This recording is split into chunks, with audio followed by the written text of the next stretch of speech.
on the job site. Today we're going to be installing a Wedi walk-in shower.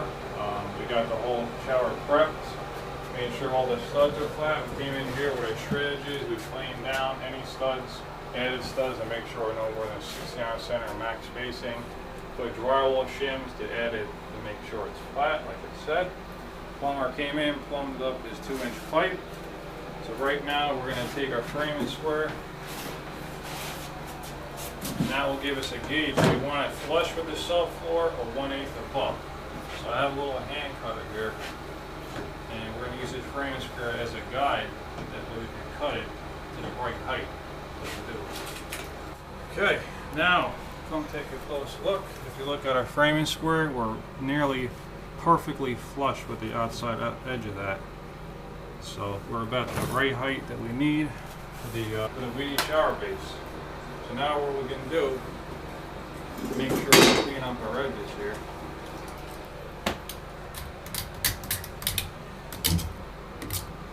You don't want any burrs, nothing like that. Keep it clean as possible.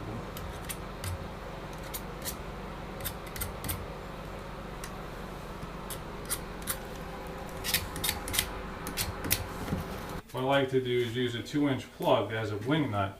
That way you can measure exact center to that pipe, because you want to measure both sides of the pan, well, every side, to make sure we get the exact cuts, because with these Wedi pans you want to be tight to that bottom framing. Now given, yes, you could have a little play 16th eight, but you want it tight as you can get it. So put this plug in.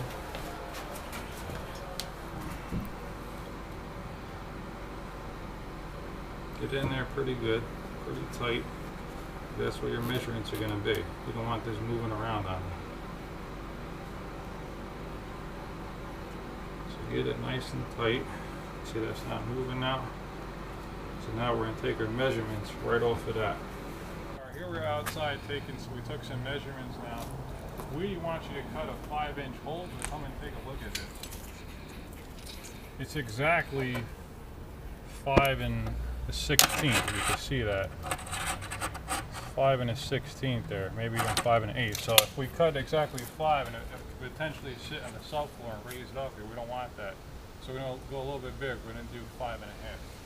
So we're going to go inside, mark around the drain, and make the cutout with the jigsaw.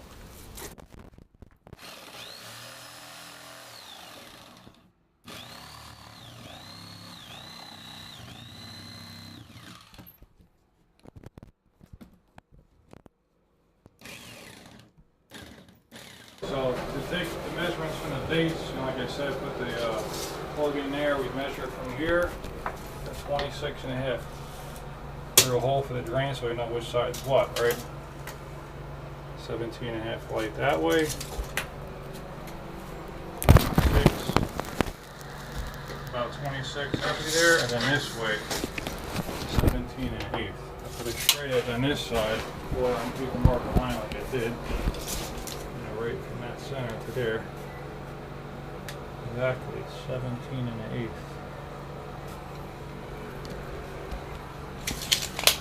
That's it. You trim down here. Now another little tip. So you don't start turning this, but right this is the back wall. You want to make sure you transfer the measurements correctly. Now that we got all the center points, got to be exactly on the center here, because if you start going off from these marks, then nothing's good. Okay. So you want to kind of look at it like it's got to be. So be the back. Here's the back wall be facing the cameraman here. So we're at 17 1/8.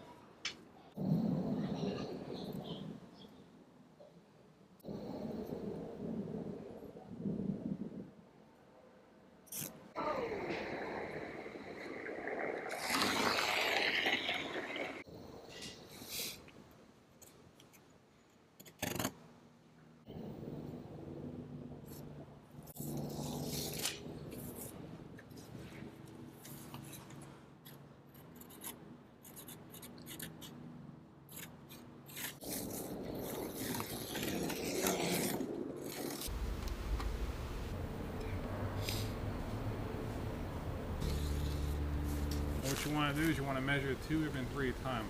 This is a very expensive pan. In anyone's case, saves you time, but in order to save time, you got to slow down and make sure this is correct. If it's not, then you got a problem. So we're going to recheck. We're going to go inside again. We'll recheck a bit. So when you cut these pans, it's always a good idea to use a cordless saw and a rip guide. Keeps things nice and square. Guide or saw guide set first, and what we're going to do a plunge cut, make sure we're right on our line. Once we're there, we'll lock this down. Do a plunge cut first, see if we're good.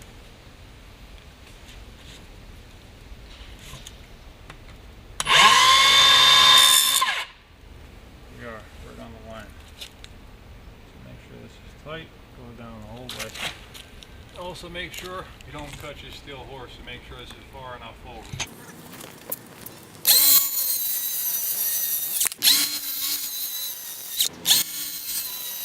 Okay, after a few attempts, but I shaved it down a few times, but because we have, multiple walls, it's hard to get in here. Some of the studs that go vertically stick out a little bit further, but we got it in here. Came out pretty good. We're within this back wall right tight, a little gap, maybe 3/16 over there, maybe 1/8 over here, but that's fine. Once we cut our notch out, we'll fill it all really good with sealant. Make sure it's 100% in there, and that'll create a dam down low. Set our saw guide going left to right 1/2 inch, and then down we're about a little bit less than 5/8, so you want to go at least a minimum 1/2 inch. Buried, but this way you want it pretty much 1/2 inch, because otherwise you have a gap here at the wall board.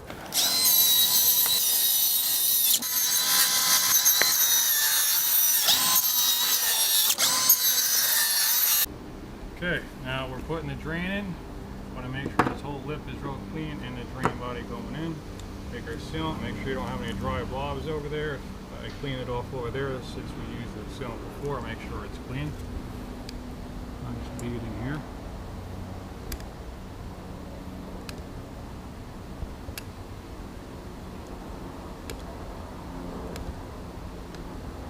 Just for safety, a little bit over here.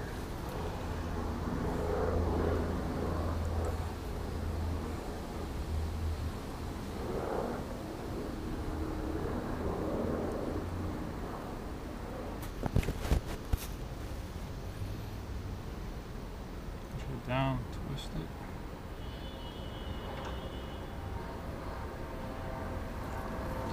Flip it over. Now we got some sealant on the threads, but that's fine.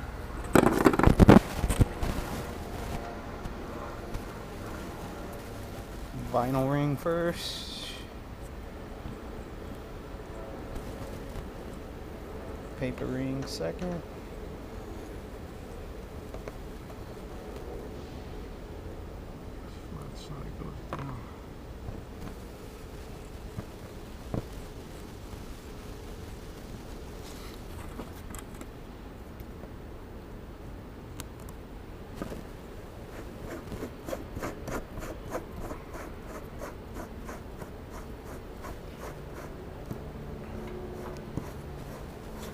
Good two-hand tightening here.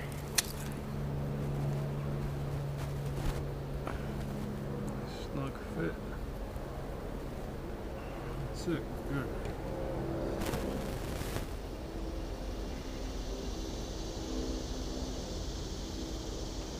Nice.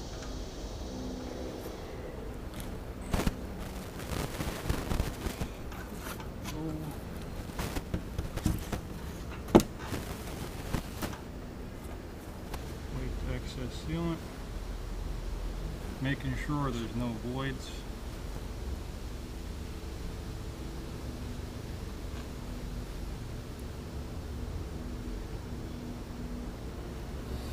Beautiful.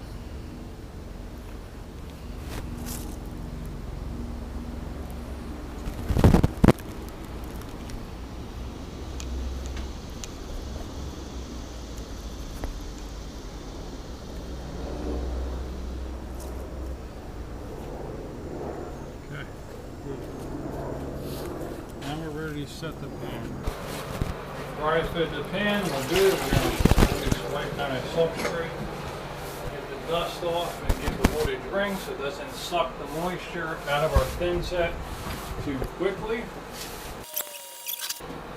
Using a 1/2 inch by 1/2 inch square notch trowel.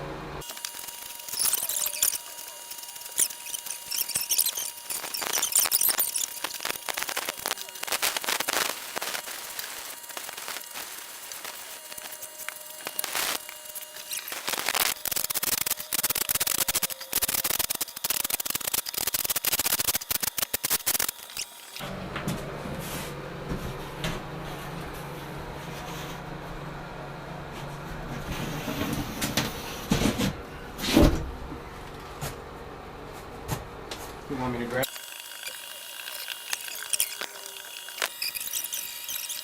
Okay, got the pan set. Put our first piece up. Now make sure that we're down in our channel. Make sure you're pushing down well. Okay. Take your marker. Right here. I can tell you we're down. This acts as a reference too when you push it down the ceiling to make sure you're on that line. And what we do is we mark the top of the studs and we push it in the ceiling, we know we're good.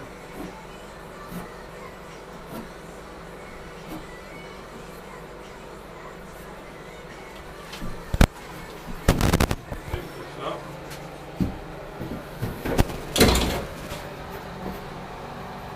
You want me to hold that? And it's definitely more than that inch there. 5/8, so we're good. Okay.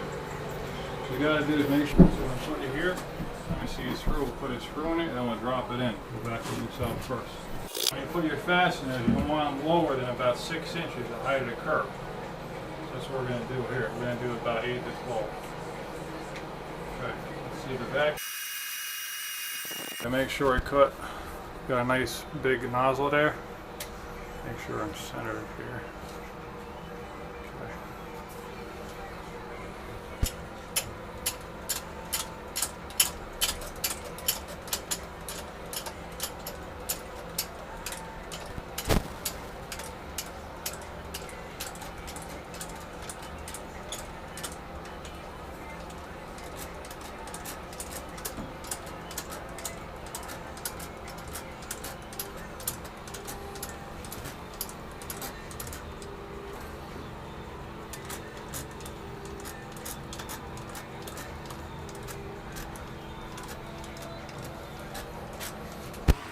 Okay.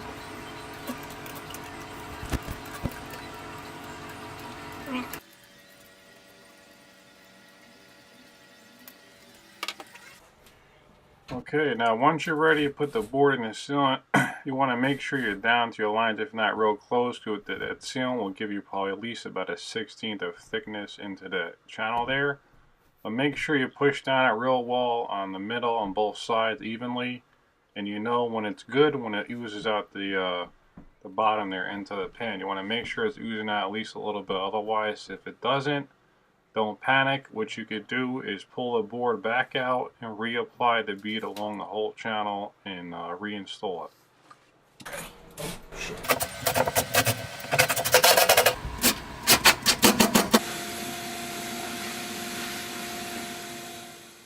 Now, what's real critical with this Wedi product is you want to make sure that anytime the foam is meeting the foam with the ceiling, you always want to make sure that it's nice and clean. So I vacuum out a few times there. And as always, key in the substrate. I already wiped it down with a sponge prior to taking this clip here. Key it in first, and same trowel 1/2 by 1/2. Modify thin set, you could use modify with Wedi. And I had to pull out this curb one more time because I didn't like the cover. The ceiling wasn't oozing up that good. So that's not a problem. Don't panic if you don't see the ceiling oozing out the seams. Just pull it out and reapply it and ensure that you're not getting a thin set where that's going to be making a connection. It's going to be nice and watertight.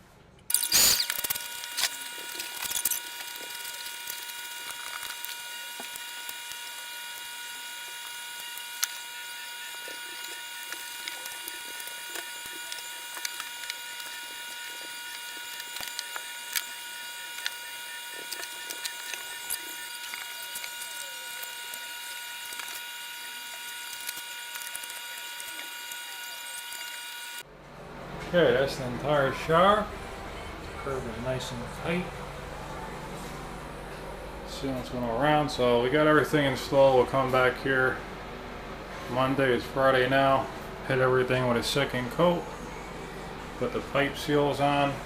Put the drain gasket in. Let it dry and flood test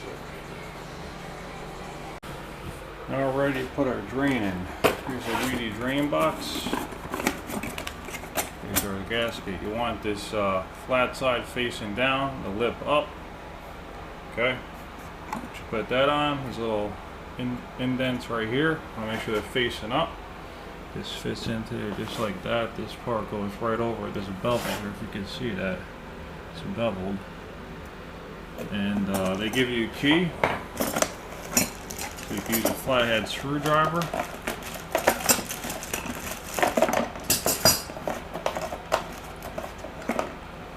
Put it right on this. And that locks in right there. You turn the whole system like that. Or you get the Wedi wrench tool. A 1/2 inch box wrench you could use for that. Tighten it down. So that's what we're going to do right now.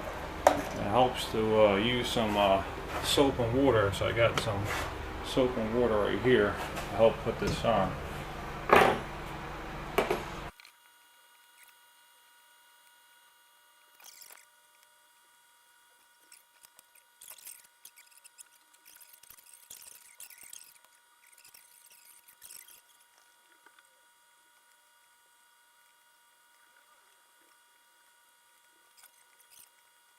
Got that in there now. It is slightly below. You want to make sure it's flush or slightly below. If it's sitting up, it's going to fold over the pipe and not seal. So you make sure it's down below there, which it is, going all the way around. Choose a piece of cardboard. We're going to put the locking ring in.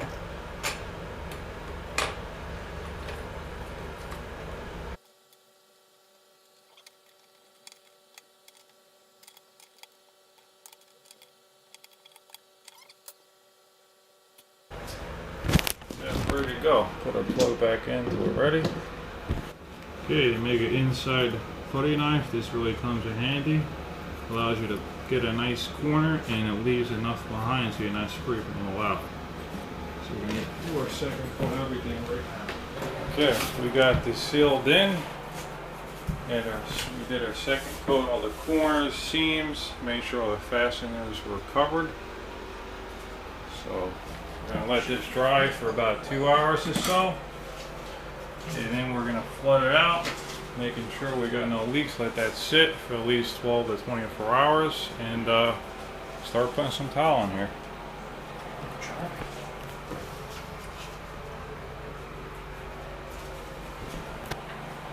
Now the sealant is dry.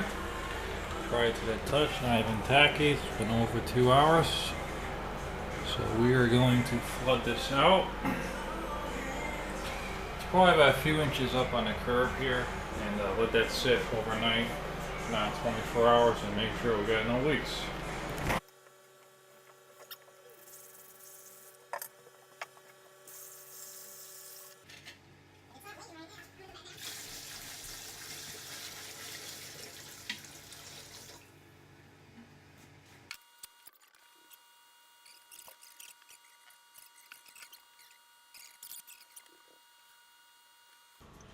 Okay, to be certain that you have no leaks, let the water settle until it's completely leveled out, whatever that takes, 10-15 minutes, and mark a couple lines.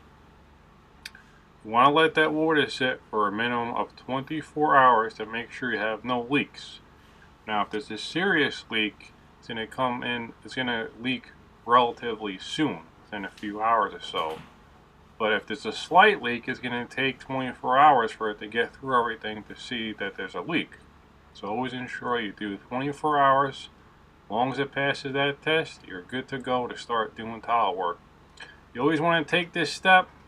That way, once everything is done, you know you're going to have no leaks. It takes time to do it, but yes, you ensure that you have a job that's done right and there's no leaks whatsoever. Okay, this is 24 hours later. This pan has passed the flood test. So we're going to drain it and start tiling this shower. I hope you enjoyed this video. If you have any questions at all, please leave a comment or send me a message and we'll get back to you as soon as we can. Have a nice day.